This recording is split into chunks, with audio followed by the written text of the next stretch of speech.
Alright, so in Clearview they gave me a B-52. That's a chemical concoction that I did not consent to, nor did I need. By their own paperwork, I was calm when they administered that shot. They claimed that the doctor had ordered it. Meanwhile, the doctor wasn't even there. He wasn't even there. It was the head nurse who was responsible for this. Now, why did they inject me? Because I was trying to get a police officer there to take my fucking report.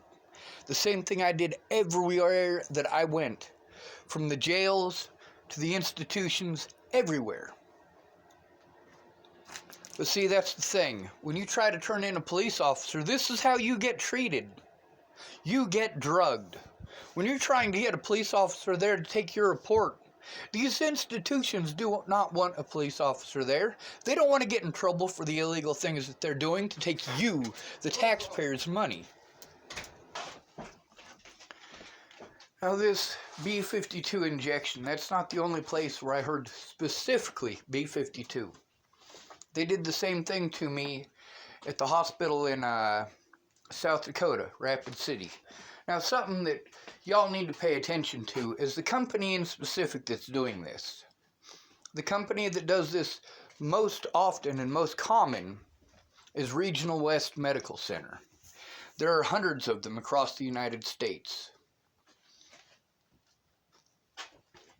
When I was in the South Dakota facility, they were talking about how they had 2 more of them ready.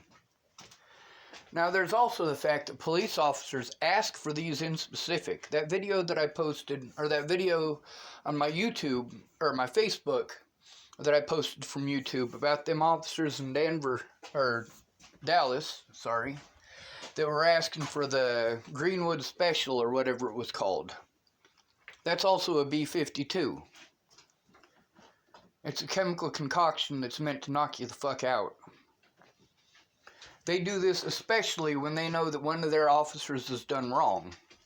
But the thing is that the medical facilities need to not make medical decisions based on officer recommendations. They need to actually listen to the patient.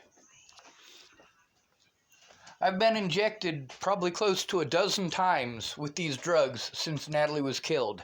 Every single time I was trying to make a report to the police about what was going on.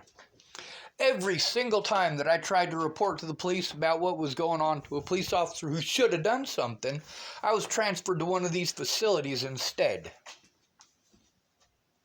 You guys wonder why I'm suicidal? Well, we can't really call it suicidal because right now I'm not attempting to kill myself, am I? No, I want my life to end, but that's different. I'm tired of being tortured. I'm tired of busting my ass and having everything taken from me because I don't have a family that gives a fuck. See, my dad wanted to throw shit at me and think that that's going to fix it. I'm trying to tell him what it is that I need. He doesn't give a shit because, well, he thinks he's always right. No matter what, he is always right because he's older. No, my dad is a fucking idiot. He's always been a fucking idiot. Difference between me and my dad? I didn't go selling drugs. I didn't spend time in prison for selling drugs. I didn't go selling illegal firearms to, well, anyone. My dad did. And my dad wants to play like he's perfect, like he knows better than I do about my life. Meanwhile, he hasn't made any effort in the last 23 years to find out what's going on in my life, or to listen to me as a human being. Fuck my dad, he's a piece of shit. But not as big of a piece of shit as law enforcement and the court system here in America. See, you think you have rights. And you do. If you have family that actually fucking gives a shit, you have rights. Matter of fact, if you have family that gives a shit, and you go up against somebody with no family at all, and no money, you can do the wrong thing and you can still win. Police will help you to prevent that person you're going up against from even making it to court. The things that happened to me should have been documented, but no officer would do so. fuck the police.